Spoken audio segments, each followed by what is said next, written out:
हमारी कहानी उस आदमी से शुरू होती है जिसने सोचा था कि तबाही का सबसे खौफनाक हिस्सा 90 डिग्री नीचे की कड़कड़ाती ठंड है। लेकिन फिर उसके अपने पड़ोसियों ने उसे दबोच लिया। उसे बेबस होकर अपनी आंखों के सामने अपना ही मांस कटते हुए देखना पड़ा। और वो औरत जिसे उसने हमेशा प्यार किया और बचाया था, वो दूसरों को उकसा रही थी कि उसे उसके जिस्म का और बड़ा हिस्सा चाहिए। अंधेरा छाने तक उसने उन लोगों को खुद को टुकड़ों में खाते हुए देखा। लेकिन जब उसकी आंख खुली तो वो बर्फानी तूफान आने से ठीक 1 महीना पहले के वक्त में पहुंच चुका था। उसे एहसास होता है कि उसने एक स्पेशल एबिलिटी जागृत कर ली है। ये ताकत न सिर्फ खरबों का सामान जमा कर सकती थी, बल्कि उन गद्दारों का नामो निशा मिटाने की ताकत भी रखती थी। लीमू अचानक दर्द से चिल्लाता हुआ अपने बिस्तर से फर्श पर गिर पड़ता है। लेकिन अगले ही पल उसे समझ आता है कि कुछ तो अलग है। उसका पेट बिल्कुल सलामत था और वहां जख्म का एक निशान तक नहीं था। वो यकीन न करते हुए अपने हाथों को देखता है और पागलों की तरह हंसने लगता है। उसकी ये खुशी और जुनून से भरी हंसी उस छोटे से किराए के कमरे में गूंज उठती है।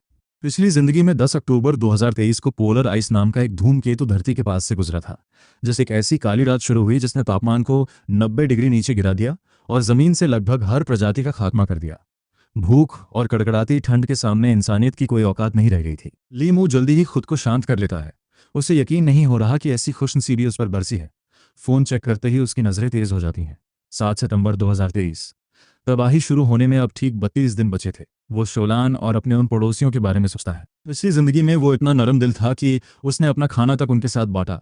लेकिन उन लोगों ने बाहर वालों के साथ मिलकर उसे जान से मारने की साजिश रची।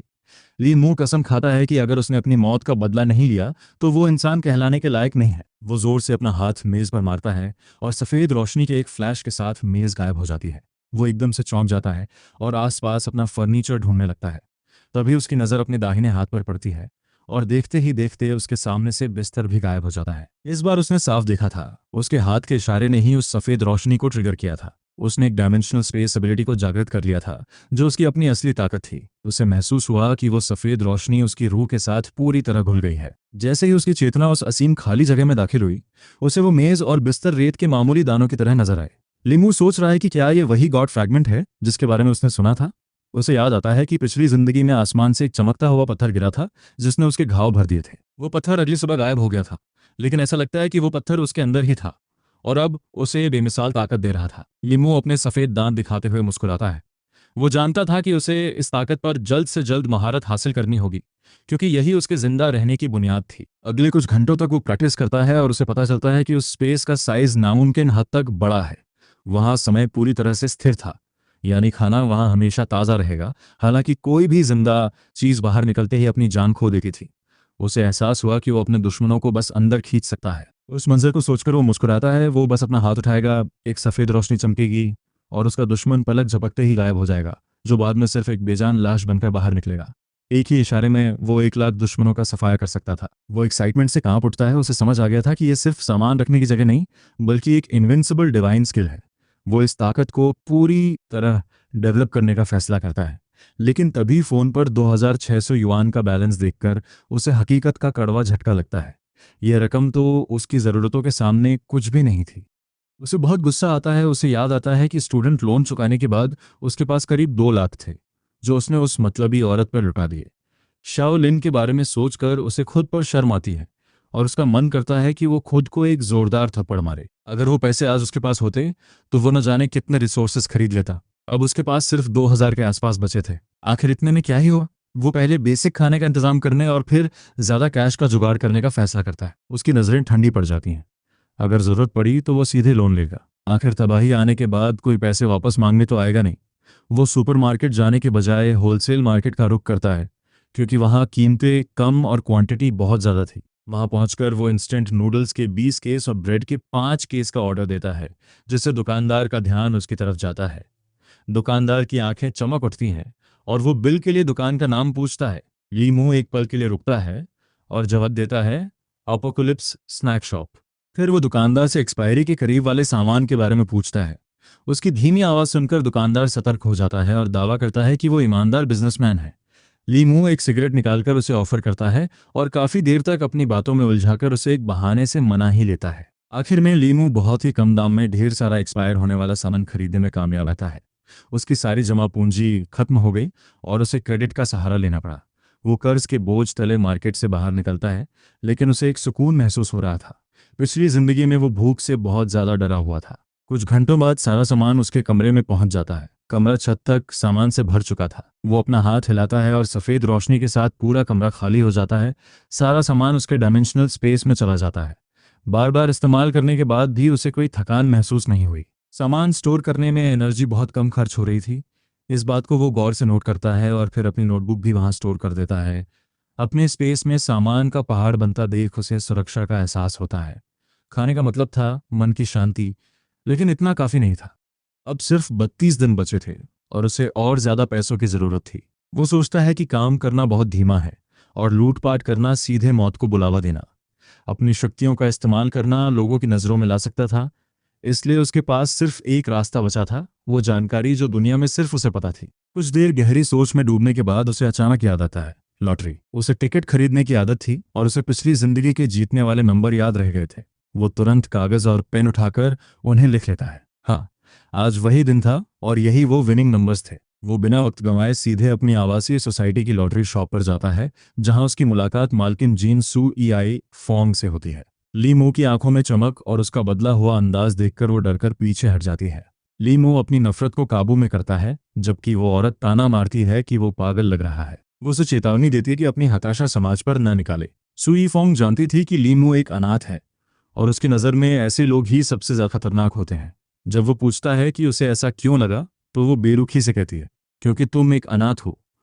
उसके लिए उसे जज करने के लिए इतना ही काफ़ी था। वो उसे नसीहत देती है कि एक जवान लड़के को जुए का चस्का नहीं पालना चाहिए, लेकिन ली मो सिर्फ एक रहस्यमयी मुस्कान देता है। उसके लिए एक किस्मत चमकना बस एक रूटीन ऑपरेशन था। जीन सू एई फोंग अपना सिर हिलाते हुए बड़बड़ाती है कि बड़ों की बात न मानने वाले पछताते हैं और उसे किसी साइकियाट्रिस्ट को दिखाने की सलाह देती है। वो हंसते हुए अपनी भारी भरकम काया को दुकान से बाहर ले जाती है। लीमू उसे ठंडी नजरों से जाते हुए देखता है। उस बुढ़िया की कोई औकात नहीं थी कि वो उसे नीचा दिखाए। उसी शाम वो टीवी पर नजरें गड़ाए बैठा है और लॉटरी का ड्रॉ शुरू होता है।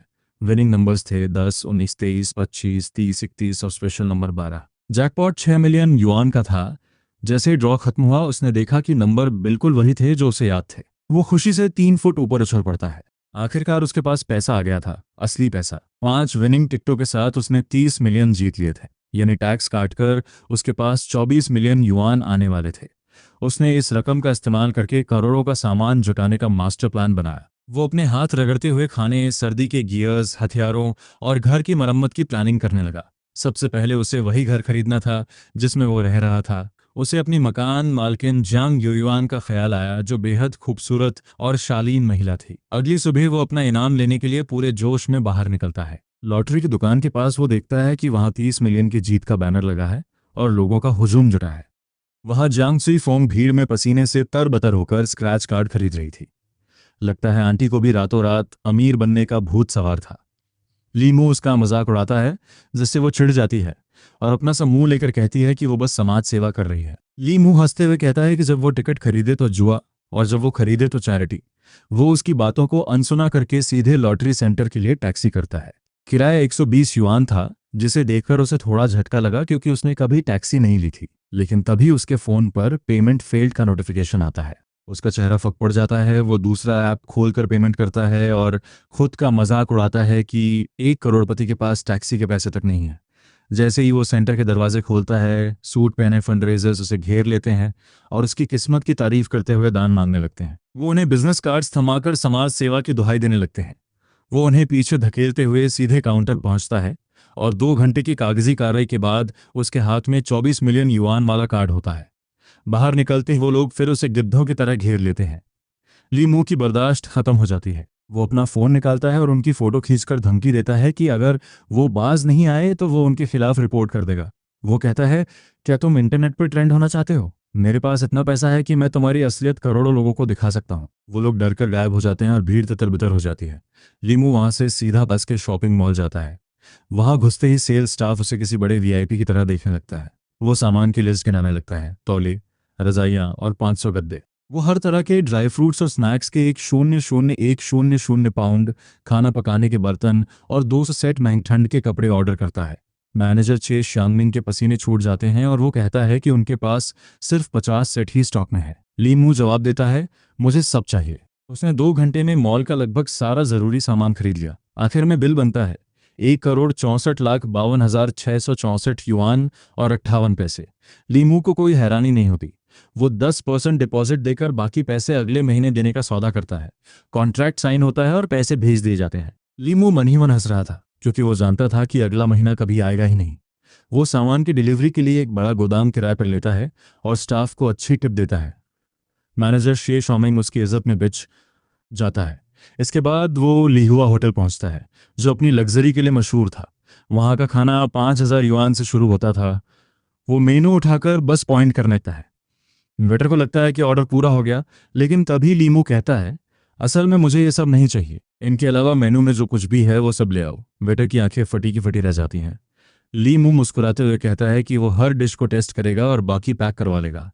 3 दिन बाद जब डिशेज आने लगी तो उसने हर चीज़ का लुत्फ उठाया और बचा हुआ सारा खाना पैक करवा लिया। वो अच्छी तरह जानता था कि इस खाने की कीमत क्या है और अब ये सब उसके स्पेस में हमेशा के लिए ताज़ा रहने वाला था। वो बड़े इत्मीनान से अपने दांत साफ करते हुए मैनेजर लू को हर डिश के 100 पोर्शंस तैयार करने का ऑर्डर देता है। होटल से बाहर निकलते निकलते उसके बैंक बैलेंस से 9,50,000 युआन और कम हो चुके हैं।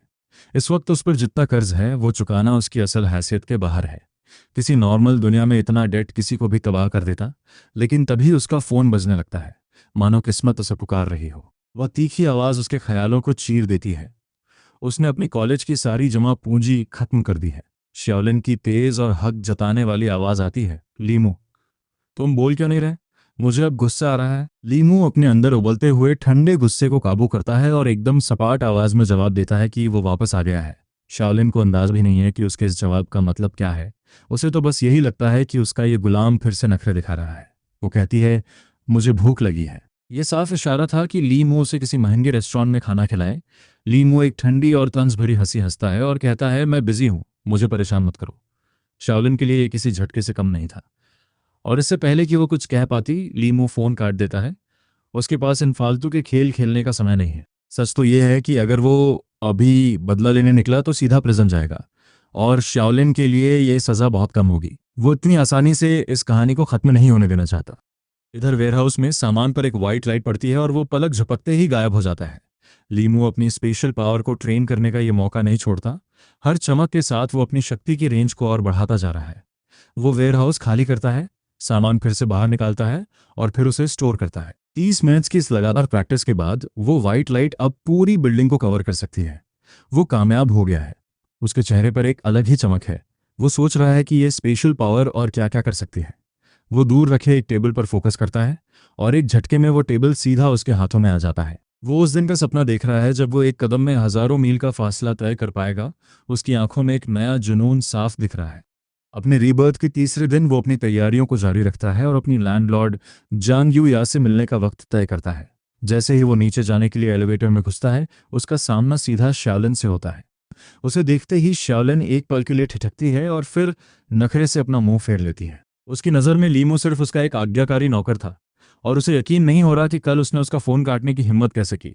लीमू के चेहरे पर एक बनावटी मुस्कान है, लेकिन उसके दिल में गहरी नफरत की आग सुलग रही है। शाओलिन अपनी झूठी मायूसी दिखाते हुए कहती है कि उसके कोलीग्स ने उसे लीमू से दूर रहने को कहा था, लेकिन फिर भी उसने उसका पक्ष लिया। वो एक लंबी आह भरते हुए कहती है, मुझे लगा था तुम एक अच्छे इंसान हो। वो उस पर इल्ज़ाम लगाती है कि वो सिर्फ इसलिए उसे कंट्रोल करने की कोशिश कर रहा है क्योंकि उसने एक कॉल मिस कर दिया।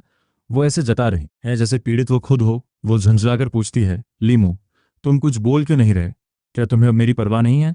लीमू एलिवेटर के फ्लोर नंबर्स को देख रहा है और फिर उसकी तरफ एक फीकी मुस्कान के साथ मुड़ता है। परवाह क्यों नहीं होगी? लीमू कहता है कि उसने उस पर इतने पैसे खर्च किए हैं तो आज रात उन्हें साथ खाना खाना चाहिए, लेकिन फिर वो बात काटते हुए कहता है कि उसे इस बारे में सोचना पड़ेगा। सच तो यह है कि वो सिर्फ उसके साथ खेल रहा है। जैसे ही एलिवेटर के दरवाजे खुलते हैं वो उसे मुड़कर देखे बिना बाहर निकल जाता है। शाओलिन वहीं सन्न खड़ी रह जाती है। उसे समझ नहीं आता कि लीमू इतना बदल कैसे गया। कुछ देर बाद उसकी मुलाकात अपनी लैंडलॉर्ड जियांग यूया से होती है। वो बैठने के लिए एक पत्थर की बेंच साफ करता है और जियांग यूया उसकी आंखों में एक नया कॉन्फिडेंस देखकर उससे पूछती है कि उसके मन में क्या चल रहा है। लीमू उसे बताता है कि वो एक घर खरीदना चाहता है और वो भी खास तौर पर टियानहे डिस्ट्रिक्ट वाला घर। जियांग यूया की आंखें हैरानी से फैल जाती हैं। उसे समझ नहीं आता कि अभी अभी ग्रेजुएट हुआ लड़का इतना महंगा घर कैसे खरीद सकता है। वो थोड़ा हिचकिचाती है और बताती है कि उसने तो रेंटल इनकम पर गुजारा करने का सोचा था। एक पल के लिए लीमू के चेहरे पर मायूसी आती है, लेकिन तभी जांग यूया का अंदाज बदल जाता है। वो कहती है कि उसे एक ब्यूटी सैलून खोलना है जिसके लिए उसे कैपिटल की ज़रूरत है, इसलिए वो घर बेचने को तैयार है। लीमू चैन की सांस लेता है और इस मौके के लिए उसका शुक्रिया अदा करता है।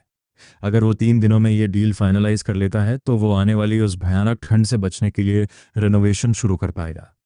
आज भी जब वो अपने जम चुके शरीर को याद करता है तो उसकी रूह कांप जाती है। जांग यूया घर की कीमत 8.4 मिलियन युआन तय करती है। लीमू कोई बहस नहीं करता और सीधा बैंक की तरफ निकल पड़ता है। वो पूरे पैसे एक साथ देने के बजाय डाउन पेमेंट और मॉर्गेज का रास्ता चुनता है ताकि अपनी बाकी रिसोर्सेज को बचा सके। कागजों पर साइन करने के बाद अब उस पर 30 साल का कर्ज और 8 मिलियन का ब्याज है। वो फौरन 2.52 मिलियन युआन का डाउन पेमेंट ट्रांसफर करने की बात करता है, लेकिन जियांग यूया मजाक में कहती है कि अगर पैसे कम हैं तो वो इंतजार कर सकती है। लीमू उससे पूछता है कि क्या वो सच कह रही है तो वो अपनी आंखें घुमाते हुए मजाकिया अंदाज में कहती है, क्यों, क्या तुम्हारा इरादा मेरा पैसा डकारने का है? सच तो यह है कि वो एक बहुत ही दिलचस्प औरत है। लीमू थोड़ा घबरा जाता है, उसने अपनी 20 साल की जिंदगी में आज तक इतनी बेबाक औरत नहीं देखी थी। वो उसे बताता है कि वो पैसे अभी दे सकता है, लेकिन अगर 1 महीने की मोहलत मिल जाए तो उसे बहुत बड़ी मदद होगी।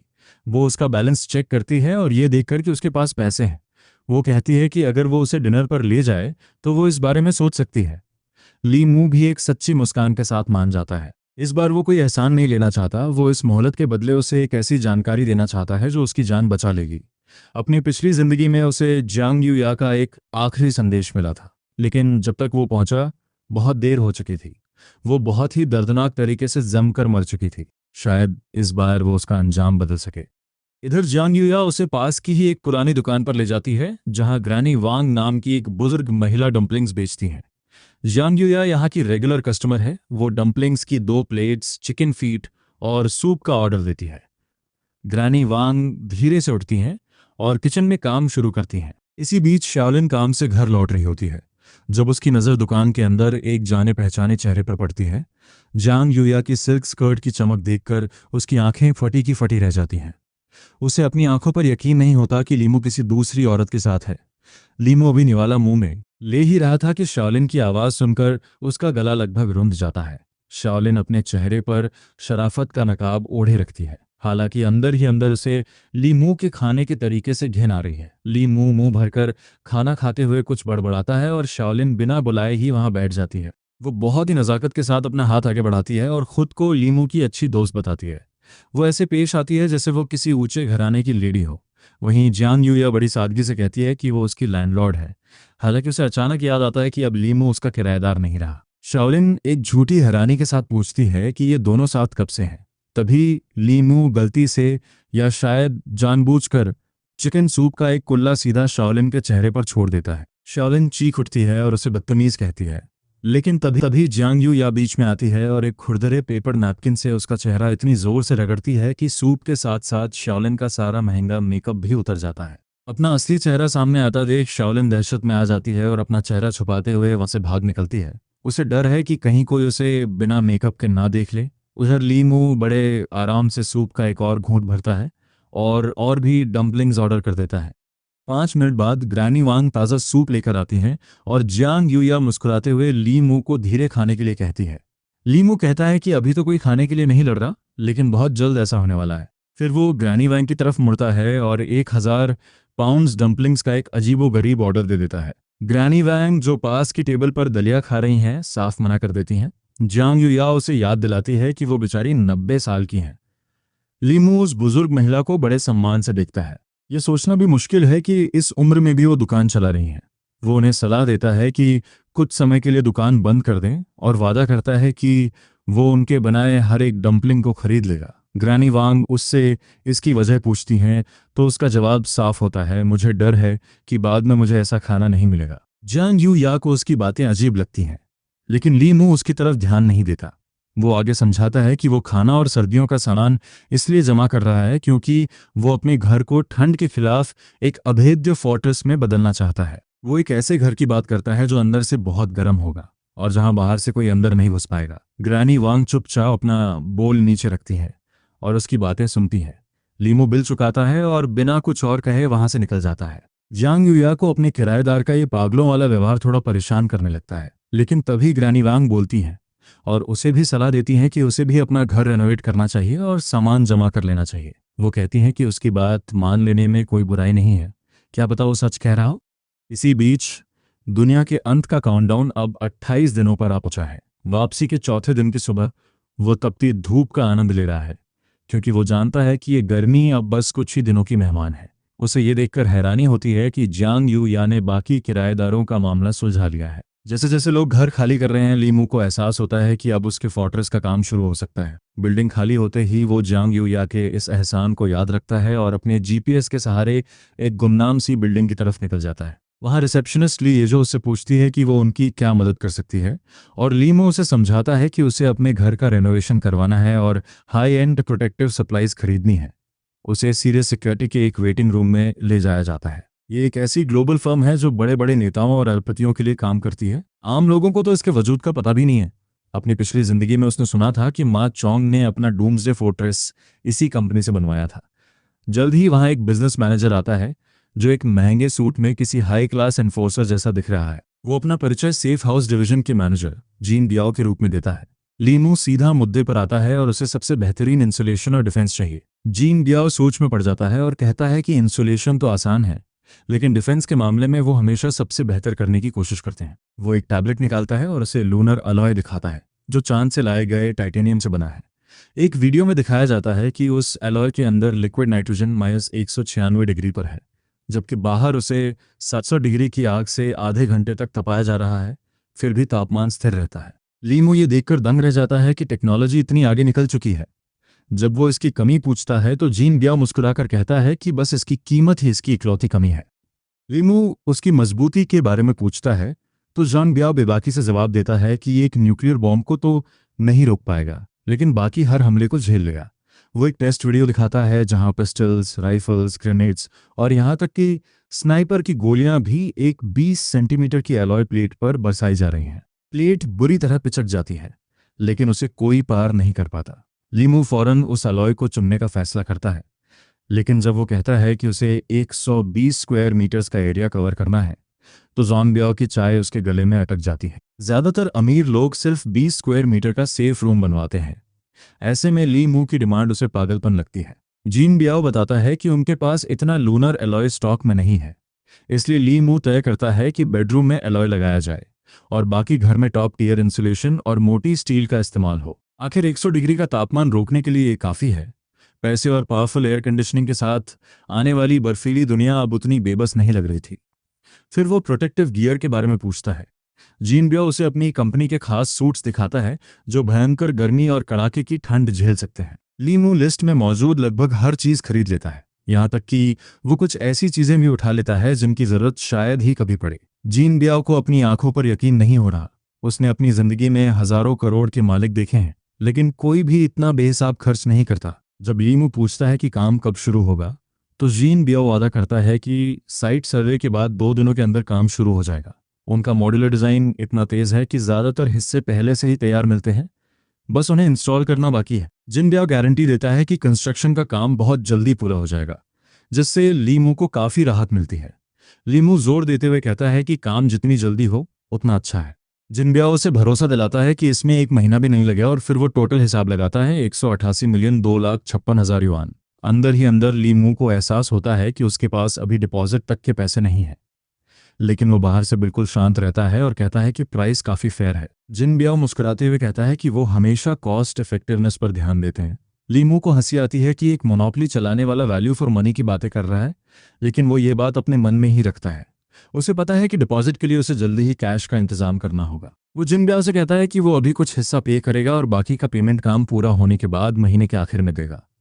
जिन बियाओ मान जाता है क्योंकि यह स्टैंडर्ड प्रोसीजर है। फिर लीमू बातों को घुमाते हुए पूछता है कि क्या इतनी बड़ी परचेज के साथ कोई फ्री गिफ्ट्स नहीं मिलेंगे। जिन बियाओ अच्छे मूड में है और इतने बड़े ऑर्डर से इंप्रेस होकर कुछ एक्स्ट्रास देने के लिए तैयार हो जाता है। लीमू उसे अपने लॉजिस्टिक्स वेयरहाउस का पता दे देता है और सारा सामान सीधे वहीं डिलीवर करने का ऑर्डर देता है। सीरियस सिक्योरिटी से निकलने के बाद वो सीधा वेयरहाउस पहुंचता है जो पहले से ही सामान से भरा हुआ है, खासकर सिक्योरिटी फर्म के प्रोटेक्टिव गियर से। वो दरवाजे लॉक करता है और सारे कैमरास बंद कर देता है। फिर बस एक हाथ के इशारे से एक वाइट लाइट उन चीज़ों को ढक लेती है और सब कुछ पल भर में उसके स्पेस के अंदर चला जाता है। अपनी एबिलिटी पर उसकी मास्टरी अब बहुत ज़बरदस्त हो गई है। वो जानता है कि उसे जल्द ही वेपन्स के लिए देश से बाहर जाना होगा। उसके पास सालों का राशन तो है, लेकिन ज़्यादा होना हमेशा बेहतर होता है। आखिर भविष्य का क्या भरोसा? वो रुककर उस विशाल लॉजिस्टिक्स हब को देखता है, जहां दिन भर ट्रक्स और कार्गो की हलचल रहती है। अचानक उसके दिमाग में एक बहुत ही साहसी, शायद पागलपन भरा आइडिया आता है। क्या होगा अगर वो इस पूरे लॉजिस्टिक्स हब को ही अपने स्पेस में समेट ले? ये सोच उसे थोड़ा चौंकाती है, लेकिन लालच किसी पुरानी खुजली की तरह उसे परेशान कर रहा है। एक पूरे लॉजिस्टिक्स सेंटर का मालिक होने का मतलब है कि वो एमओ सिटी में चैन की नींद सो पाएगा। ये इंटरनेशनल लॉजिस्टिक्स हब बहुत बड़े इलाके में फैला हुआ है, जिसमें 80 बिलियन युआन का इन्वेस्टमेंट लगा है, और ये ईस्टर्न वाक्शा का सबसे बड़ा लॉजिस्टिक्स नोड है। रोजाना यहाँ से हजारों टन सामान गुजरता है। ये संसाधनों का वो पहाड़ है जो एक छोटी आर्मी तक को पाल सकता है। उसे याद आता है कि जल्द ही एक छोटा भूकंप शहर में दहशत फैला देगा। अगर उसने सही समय चुना तो वो उस अफरा तफरी के बीच सारा सामान गायब करके बिना किसी सुराग के भाग सकता है। एक बार 2 दिन बाद ग्लोबल फ्रीज शुरू हो गया तो किसी गायब वेयरहाउस की जांच करने वाला कोई नहीं बचेगा। वो इस खतरनाक प्लान के नफे नुकसान तौलते हुए इधर उधर टहलने लगता है। जैसे ही लीमो सिक्योरिटी गेट के पास पहुंचता है, एक गार्ड उसे रोकने के लिए आगे आता है। मौका देखते हुए लीमो सोचता है कि इस आदमी से जानकारी निकाली जा सकती है और वो उसे एक सिगरेट ऑफर करता है। गार्ड, जिसका नाम मा यू टियान है, सिगरेट को देखता है। वो 20 साल से भारी स्मोकर रहा है। उसने यह ब्रांड पहले कभी नहीं देखा, लेकिन इसकी खुशबू बहुत ही प्योर और स्मूथ है। लीमू बस ऐसे ही कह देता है कि इसका नाम फुचुन माउंटेन है और उसे तंबाकू के बारे में ज़्यादा कुछ नहीं पता। हालांकि इस एक पैक की कीमत 20,000 युआन है, जिसे सुनकर मायू टियान वहीं जम जाता है। पता चलता है कि ये देश की सबसे महंगी सिगरेट है। मायू टियान को अफसोस होता है कि उसे पहले क्यों नहीं पता चला। उसे लगता है जैसे उसने एक बहुत कीमती कश यूं बर्बाद कर दिया। लीमू मुस्कुराते हुए बाकी का पैक उसे दे देता है और कहता है कि अगर वो लॉजिस्टिक्स पार्क के बारे में कुछ डिटेल्स बताएगा तो ये उसका हुआ। मायू टियान खुशी से झूम उठता है और कहता है कि इस गेट के बारे में उससे बेहतर कोई नहीं जानता। वो लीमू को अपनी पेट्रोल कार में बिठाता है और इंपोर्टेड सी फूड के कोल्ड स्टोरेज की तरफ इशारा करता है। ब्लूफिन टूना का नाम सुनकर लीमू अपना थूक गटकता है। फिर वे फार्मास्यूटिकल जोन की ओर बढ़ते हैं, जहां वेयर हाउसेज दवाओं से भरे पड़े हैं। ये पार्क वाकई में हर चीज से लैस है। यहाँ टेक्सटाइल से लेकर इंपोर्टेड स्नैक्स और ग्रेन एक्सपोर्ट्स तक के अलग अलग सेक्शंस हैं। ये जगह अपने आप में एक अलग ही दुनिया है। यहाँ के मुकाबले लोकल होलसेल मार्केट तो बस एक छोटा सा हिस्सा है। यहाँ से रोजाना अरबों का माल गुजरता है जो पूरे ईस्टर्न ह्वाक्शिया की ज़रूरतों को पूरा करता है।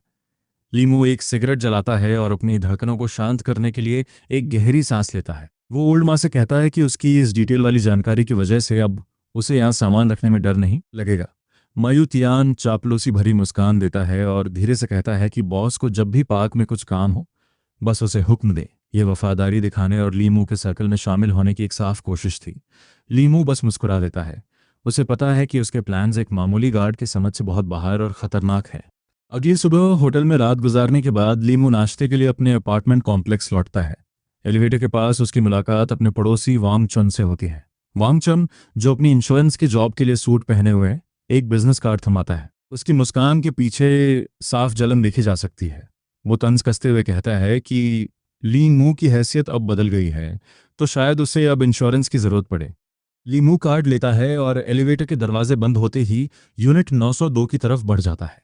वो युआन से नाश्ता तैयार करने को कहता है। वो चुपचाप उसकी बात मान लेती है और किचन की तरफ चली जाती है। उसने कल के मुकाबले अब अपने नए रोल को काफी अच्छे से अपना लिया है। हालांकि लीमू को कोई फिजिकल प्लेजर नहीं चाहिए, लेकिन इस पूरे अरेंजमेंट से मिलने वाला मानसिक सुकून उसे काफी पसंद आता है। उधर शाओलिन की हताशा और बेचैनी बढ़ती जा रही है। उसे अपने 30 मिलियन युआन हाथ से फिसलते हुए दिख रहे हैं। वो सोचती है कि क्या उसने लीमू के साथ बहुत बुरा बर्ताव किया। तभी उसका बैकअप प्रेमी जॉ शोंग उसे कॉफी के लिए इनवाइट करता है। शाओलिन चिढ़कर उसका इनविटेशन ठुकरा देती है, क्योंकि अब उसके हिसाब से सिर्फ प्रीमियम हैंड ब्रूड कॉफ़ी ही उसकी अमीर लाइफस्टाइल को शोभा देती है। वो तय करती है कि उसे लीमू को वापस पाना ही होगा। वो झटपट एक प्लान बनाती है ताकि लीमू को दिखा सके कि वो कितनी पॉपुलर है और उसके मन में उसे खोने का डर पैदा कर सके। वो जाओ शोंग को मैसेज करती है और उसे एक साइड कैफे पर मिलने के लिए बुलाती है। मैसेज मिलते ही जाओ शोंग खुशी के मारे बिस्तर से उछल पड़ता है। उसे लगता है कि आखिर उसकी गॉडेस ने उसे बुला ही लिया। इसी बीच वो बड़ी बोरियत का नाटक करते हुए ली मू की प्रोफाइल चेक करती है। वो उसे हैंड ब्रूड कॉफ़ी पीने के लिए बुलाती है, लेकिन ली मू बड़ी रूखेपन से मना कर देता है। वो हार नहीं मानती और वादा करती है कि अगर वो आया तो उसे एक सरप्राइज देगी। वो बिल्कुल एक हताश बैकअप की तरह पेश आ रही थी। ये देखने के लिए कि वो अब क्या चाल चल रही है, ली मू वहां पहुंचता है और देखता है कि जाओ शोंग किस तरह शाओलिन के आगे पीछे घूम रहा है। ऐसा लगता है कि वो किसी दूसरे आदमी के जरिए ली मू को जलाना चाहती है। अब ली मू बड़ी आसानी से शाओलिन की इन चालों को भांप सकता है। जैसा कि कहते हैं, देखने वाले को खेल ज़्यादा साफ समझ आता है। उसे देखते ही शाओलिन हाथ हिलाती है।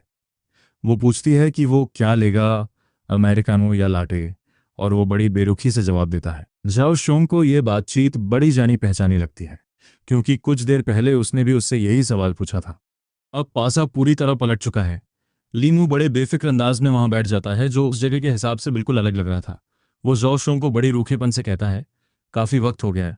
लीमू को याद आता है कि जब ग्रेट फ्रीज आया था तो जाओ शोंग मरने वाले शुरुआती लोगों में से एक था। वो सियालिन को मीठा बनते हुए देखता है और मन ही मन सोचता है कि ये औरत कितनी जहरीली है। जाओ शुआंग उसे नीचा दिखाने की कोशिश करता है और कहता है कि लीमू आजकल काम नहीं कर रहा है और किसी भी लड़की को बिना करियर वाला मर्द पसंद नहीं आता। लीमू को इन बातों से कोई फर्क नहीं पड़ता। वो बस इतना कहता है कि काफ़ी लड़कियां उसमें इंटरेस्ट ले रही हैं। शालिन की आंखों में एक चमक है। उसके सामने जो आदमी बैठा है उसका ऑरा बिल्कुल अलग है। उससे एक अजीब सा आकर्षण झलक रहा है। हालांकि जाओ शुआंग इसे सिर्फ एक दिखावा मानकर टाल देता है। लीमू उसकी हर बात समझ रहा है और वो सीधे मुद्दे पर आता है और पिस्टल्स के बारे में पूछता है। लू हुआ एक ब्रीफ केस खोलता है जिसमें 3 M9 पिस्टल्स रखी हैं। M9 में 9 mm राउंड्स इस्तेमाल होते हैं और 50 मीटर के दायरे में इससे बचना नामुमकिन है। जिसे गन्स के बारे में कुछ न पता हो, वो भी उस ठंडे लोहे की चमक देखकर डर जाए। ली मू को एहसास होता है कि इंसान का शरीर ऐसी मशीनों के आगे कितना बेबस है। जैसे ही वो उन्हें उठाने के लिए हाथ बढ़ाता है, लुहुआ मुस्कुराते हुए डिस्काउंट के साथ $1,50,000 की कीमत बताता है। ली मू का हाथ हवा में ही रुक जाता है, क्योंकि उसे लगा था कि पेमेंट पहले ही हो चुका है।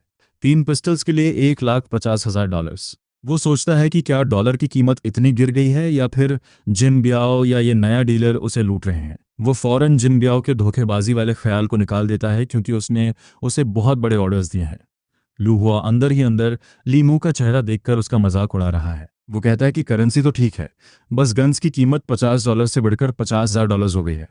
वो कहता है, ये तो बिल्कुल जायज़ है ना? लीमू सीधा खड़ा होता है और उसे ठंडी नज़रों से घूरता है। वो पूछता है कि क्या जिन बियाओ को पता है कि वो लोग इस तरह काम कर रहे हैं? लू हुआ जोर से हंसने लगता है और मजाक उड़ाता है कि जो इंसान म्यांमार में सुरक्षित बैठा हो, उसे किसी और की परवाह क्यों करनी चाहिए। लू हुआ के लिए पैसा कमाना और सिर्फ अपने लिए जीना ही असली रास्ता है। जैसा कि हम देख रहे हैं, इस बेखौफ बॉर्डर इलाके की यही कड़वी सच्चाई है। हमारे प्रोटैगनिस्ट के लिए ये वाकई आंखें खोलने वाला अनुभव है। लीमू एक ठंडी हंसी हंसता है और कहता है कि चूंकि वे खुद चलकर उसके दरवाजे पर आए हैं, तो अब उसे उन्हें ढूंढने की जरूरत नहीं पड़ेगी।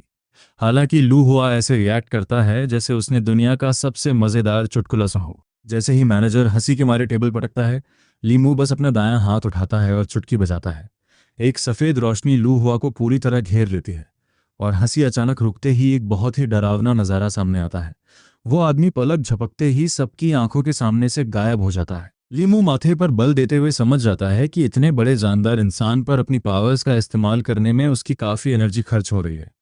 तभी एक हेंचमैन वहां आता है, जो मैनेजर के अचानक गायब होने से काफ़ी उलझन में है। लीमू अपनी फाइंडिंग्स रिकॉर्ड करने में बिजी है और इस रुकावट से थोड़ा चिढ़कर उसे ड्राई अंदाज में कहता है कि वो जाकर रेस्ट रूम चेक करे। वो हेंचमैन जैसे इस बात को समझने की कोशिश करता है, एक सफ़ेद रोशनी उसे भी ढक लेती है। लीमू अपनी एबिलिटी का एक बार फिर इस्तेमाल करके उस आदमी को अपनी पर्सनल डायमेंशन में खींच लेता है।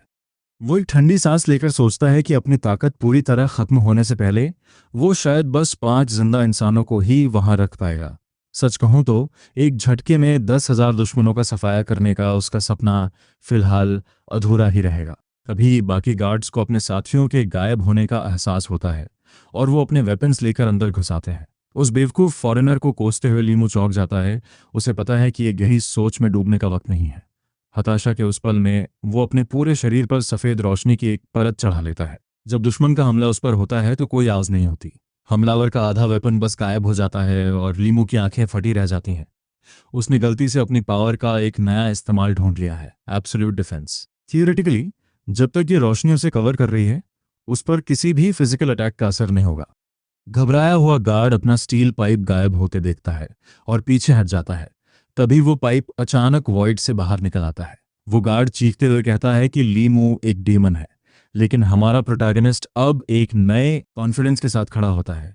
भले ही वो सबको स्टोर नहीं कर सकता, लेकिन वो अभी भी इनविंसिबल है। वो ब्रीफ केस से एक M9 पिस्टल निकालता है और बड़े आराम से ट्रिगर दबा देता है।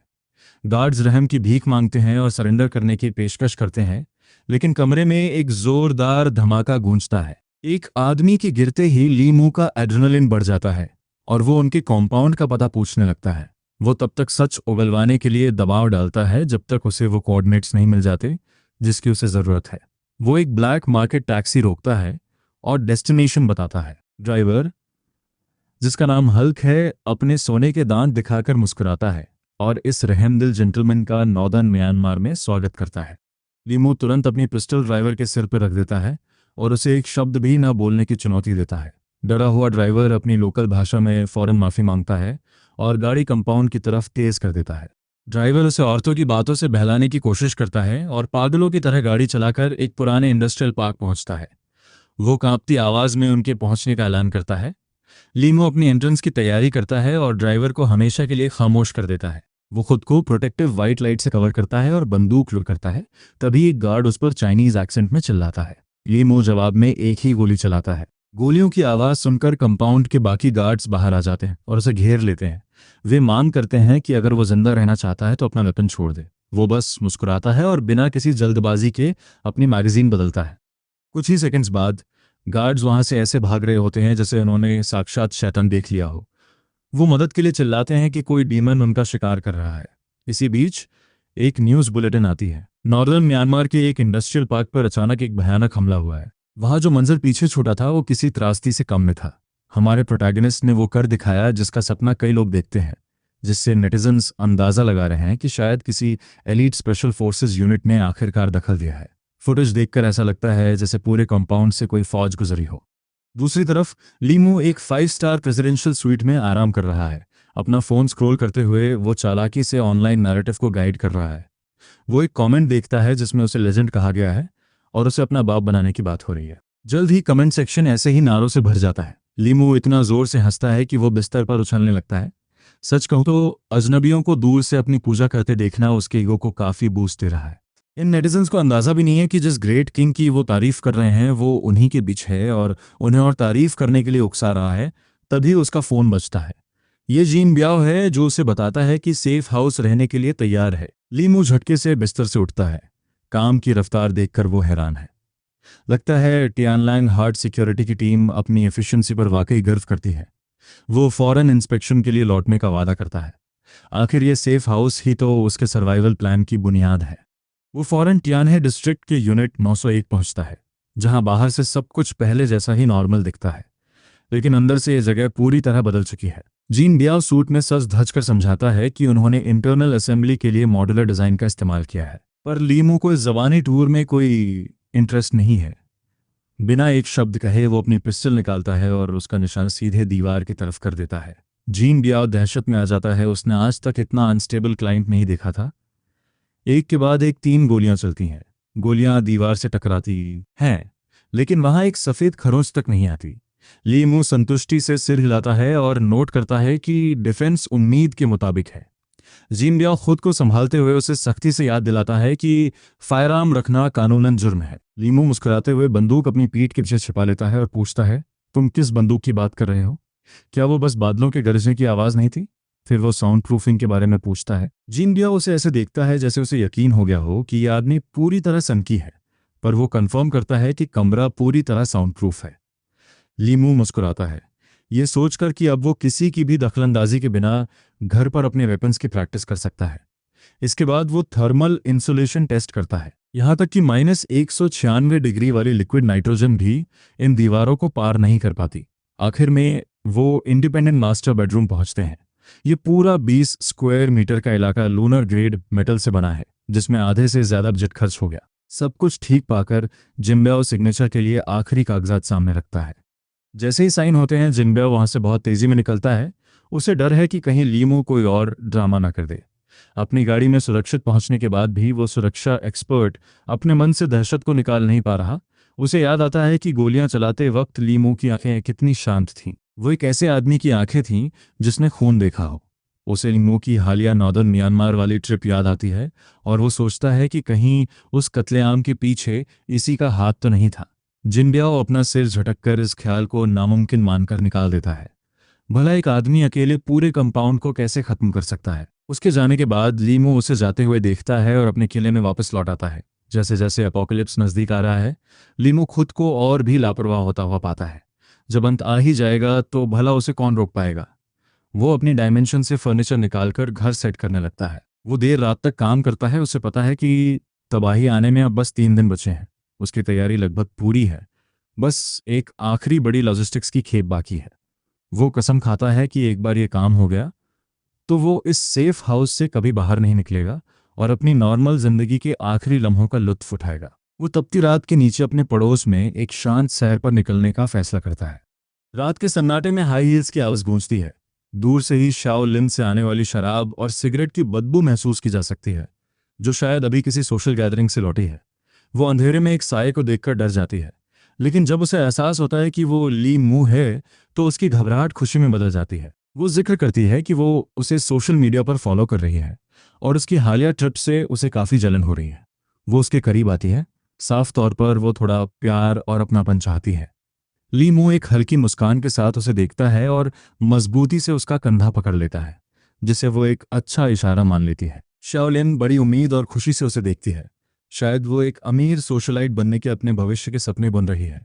तभी लीमू उससे बड़ी संजीदगी से पूछता है कि क्या वो उसकी गर्लफ्रेंड बनना चाहेगी। वो बिना एक पल गंवाए हाँ कर देती है। वो उससे कहता है कि अब से वो जिंदगी की हर खुशी और हर बोझ साथ बांटेंगे। और फिर वो एक खास कागज निकालता है, एक $12 मिलियन का आयो। ये वही कर्ज है जो उसने 1 महीने पहले लियो दाहो से लिया था। वो समझाता है कि इस महीने का ब्याज ही 2.4 मिलियन है और क्योंकि उसके पास कैश की कमी है, उसे ये चुकाने के लिए उसकी मदद चाहिए होगी। वो मानता है कि उसे जुए की लत है और उसने सब कुछ हार दिया है। कागज पढ़ते ही शाओलिन की मुस्कान गायब हो जाती है। वो उसे मजाक बंद करने को कहती है। वो बड़ी ईमानदारी से उसकी आंखों में देखता है और फिर पूछता है कि क्या वो इन मुश्किलों का सामना साथ मिलकर कर सकते हैं। ठीक उसी वक्त उसका फोन बजने लगता है। ये लू दाहू का कॉल है जो अपने पैसे मांग रहा है।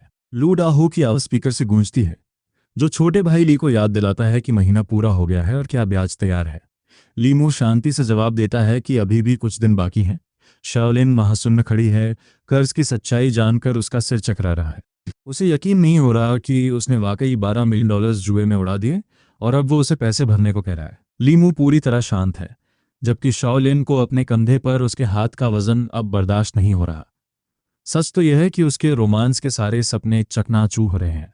वो झूठी फिक्र दिखाते हुए उसकी पीठ थपथपाता है और पूछता है कि क्या उसने कुछ ज्यादा ही पी ली है। मन ही मन वो लू दाहू को इस सही वक्त पर मदद करने के लिए शुक्रिया कहता है। शाओलिन उसे धक्का देकर दूर करती है और कहती है कि उसे उससे घिन आती है। लीमू बस मजाक में अफसोस जताते हुए अपने होंठ सिकोड़ता है और कहता है कि उसने उसे अपनी जिंदगी का हिस्सा बनने का मौका दिया था, लेकिन वो इस काबिल ही नहीं थी। अब 8 अक्टूबर 2023 की तारीख है। दुनिया के खत्म होने में अब बस 2 दिन बचे हैं। नेशनल स्पेस एजेंसी ने अभी ऐलान किया है कि एक कॉमेट पृथ्वी की ऑर्बिट की तरफ बढ़ रहा है। कैलकुलेशंस के मुताबिक ये कॉमेट 2 दिनों में इस नीले ग्रह के सबसे करीब होगा और फिर दूर निकल जाएगा। आम जनता के लिए ये एक मामूली खगोलीय घटना जैसी है। स्पेस एजेंसी इस कॉमेट की तस्वीरें जारी करती है और इंटरनेट इसकी खूबसूरत नीली चमक का दीवाना हो जाता है। कुछ नेटिजन्स तो इस पर रहने की मजेदार बातें भी करते हैं। लोग मीटियोर शावर देखने के लिए ग्रुप्स बनाने लगते हैं और इस कॉमेट को बस एक रूटीन इवेंट मानकर नजरअंदाज कर देते हैं। बातें काफी हल्की फुल्की चल रही हैं, लेकिन लीमू जानता है कि उसे इस जश्न में शामिल नहीं होना है। न्यूज़ देखते हुए उसकी रीढ़ में एक सिहरन दौड़ जाती है, जैसे वो वापस उसी -90 BGRE वाली ठंड में पहुंच गया हो। वैज्ञानिक तौर पर कॉमेट को बस पास से गुजर जाना चाहिए, लेकिन उसे सच पता है उसकी पिछली जिंदगी में एक अनहोनी हुई थी। उस कॉमेट को पृथ्वी की ग्रेविटी ने पकड़ लिया था और वो एक सैटेलाइट बनकर जानलेवा ठंड फैलाने लगा था। आज लॉजिस्टिक्स जुटाने का उसका आखिरी दिन है। उसका प्लान है कि वो लॉजिस्टिक्स सेंटर को पूरी तरह खाली कर दे और फिर हमेशा के लिए अपने किले में चला जाए। उसे याद आता है कि आज रात जीना सिटी में भूकंप आएगा, जिससे हर तरफ अफरा तफरी मच जाएगी। सही वक्त पर ली मू एक सिक्योरिटी यूनिफॉर्म, मास्क और ग्लव्स पहनकर अपनी पहचान छिपाता है और शिनपू लॉजिस्टिक्स सेंटर पहुंचकर भूकंप का इंतजार करने लगता है। रास्ते में वो किसी भी कैमरा के सामने आने से बचता है। उसे हमेशा के लिए छिपने की जरूरत नहीं है, बस अगले 2 दिन तक अगर उसे कोई ढूंढ ना पाए तो उसका काम हो जाएगा। उसके बाद जैसी दुनिया हम जानते हैं वो खत्म हो जाएगी और हर कोई किसी केस की जांच करने के बजाय जिंदा रहने की जद्दोजहद में लगा होगा। तभी जमीन से एक गड़गड़ाहट की आवाज आती है। भूकंप शुरू हो चुका है। लोग दहशत में जाग जाते हैं और जो जिस हाल में है वैसे ही मरते लिए चिल्लाते हुए बाहर भागने लगता है। हर तरफ अफरा तफरी है और लोग अपने परिवार को ढूंढ रहे हैं। जमीन हिलने से उसका शरीर डगमगाता है, लेकिन कपड़े बदलते वक्त वो पूरी तरह शांत है। लॉजिस्टिक्स सेंटर अब लगभग खाली है, बस कुछ गार्ड्स और वेयरहाउस मैनेजर्स ही वहां से भाग रहे हैं। जैसे ही वो बाहर निकलते हैं, लीमू अपना मास्क पहनता है और भीड़ के खिलाफ जाते हुए पार्क में घुस जाता है। वो दहशत बढ़ाने के लिए बीच बीच में चिल्लाता है कि सब और तेज भागें। वो उन्हें चेतावनी देता है कि एक और बड़ा भूकंप आने वाला है और वेयरहाउसेस गिर जाएंगे। उसे सिक्योरिटी यूनिफॉर्म में देखकर वर्कर्स उस पर शक नहीं करते और एग्जिट की तरफ भागते हैं। तुरंत सामान उठाने के बजाय वो पहले सर्वेलेंस बंद करने के लिए सिक्योरिटी बिल्डिंग जाता है। फिर वो ब्रॉडकास्ट रूम में जाकर एक प्री रिकॉर्डेड इमरजेंसी अनाउंसमेंट बजा देता है। उस रिकॉर्डिंग में एक और बड़े भूकंप की चेतावनी दी गई है और सभी को तुरंत वहां से निकलने का ऑर्डर दिया गया है। बस एक आवाज के दम पर उसने पूरी फैसिलिटी खाली करवा दी। वो नीचे आता है और उस खाली लॉजिस्टिक सेंटर को देखता है। उसका दिल उत्साह से धड़क रहा है। अब ये सब उसका है। वो पास खड़ी एक पेट्रोल कार में कूदता है और गैस पर पैर रख देता है। वो पास वाले वेयरहाउस की तरफ भागता है, ये देखे बिना कि उसके अंदर क्या है। वो चीज काम की हो या ना हो, उसे अब सब कुछ चाहिए। वो गाड़ी रोकता है, अंदर कदम रखता है और अपना हाथ उठाता है। एक चमकती हुई सफेद रोशनी पूरे वेयरहाउस को अपनी चपेट में ले लेती है और पलक झपकते ही वहां मौजूद हर एक आइटम गायब हो जाता है। ली मू फुर्ती से अपनी अगली लोकेशन की तरफ बढ़ता है, क्योंकि उसे अच्छी तरह पता है कि वक्त बहुत कम है। स्टाफ किसी भी पल वापस आ सकता है, इसलिए वो पूरी जान लगाकर बस सामान कलेक्ट करने में जुटा है। इतनी मेहनत की वजह से वो पसीने से लथपथ है, लेकिन इस बड़ी लूट का रोमांच उसे रुकने नहीं दे रहा। वो अपनी सुपरनैचुरल एबिलिटी को उसकी आखिरी हद तक पुश करता है। वो अपनी रेंज बढ़ाने की कोशिश में अपनी पूरी मानसिक इच्छा शक्ति लगा देता है ताकि उसकी पावर और बढ़ सके। धीरे धीरे उसे महसूस होता है कि उसका दिमाग आग की तरह तप रहा है और तभी अचानक उसके भीतर से एक जबरदस्त पावर का सैलाब फूट पड़ता है। अब उसके सामने खड़ा पूरा का पूरा वेयरहाउस अपनी पूरी बिल्डिंग के साथ बस पल भर में ओझल हो जाता है। वो पूरी तरह हैरान और खुश होकर अपने दाएं हाथ को देखता है। उसकी एबिलिटी सच में इवॉल्व हो चुकी है। वो वाइट लाइट अब पहले से कहीं ज्यादा चमकदार और तेज है। उसे एहसास होता है कि अब उसे पेट्रोल कार से बाहर निकलने की भी जरूरत नहीं है, जिससे उसकी एफिशिएंसी अब 10 गुना बढ़ गई है। सच तो यह है कि अब सब कुछ बहुत आसान लगने लगा है। वो अब जहां से भी गुजरता है वहां पीछे कुछ नहीं बचता, यहां तक कि बिल्डिंग्स की नींव का भी नामो निशान मिट जाता है। देखते ही देखते पूरे सेंटर से बिलियंस ऑफ डॉलर्स की कीमत का सामान उसका हो चुका है। वो सारा माल अब उसके डायमेंशनल स्पेस में पूरी तरह सुरक्षित है। जीत की खुशी उसके चेहरे पर साफ झलक रही है और वो खिलखिलाकर हंस पड़ता है, क्योंकि वो जानता है कि दुनिया खत्म होने से पहले उसने वाकई में एक बहुत बड़ा जैकपॉट मार लिया है। आने वाले अपोकलिप्स में अब उसे किसी भी चीज की मोहताजी नहीं रहेगी। हालांकि वो इस जोश में अपना होश नहीं खोता। एक छोटी सी सेलिब्रेशन के बाद वो वहां से निकलने और आखिरी 2 दिनों के लिए कहीं छुप जाने की तैयारी करने लगता है। वो आने वाले वक्त की अपनी आज़ादी के सपने देख ही रहा होता है कि तभी सड़क के किनारे खड़ा एक मिडिल एज्ड आदमी चिल्लाकर उससे लिफ्ट मांगता है और कहता है कि वो भी एक सिक्योरिटी गार्ड है। जैसे ही वो आदमी कार के करीब आता है, लीमू के शरीर में एक सिहरन दौड़ जाती है। उस आदमी से शराब की तेज बदबू आ रही है और लीमू उसे तुरंत पहचान लेता है। ये मायूता है, वही गार्ड जिसने उसे इस सेंटर से पहली बार रूबरू करवाया था।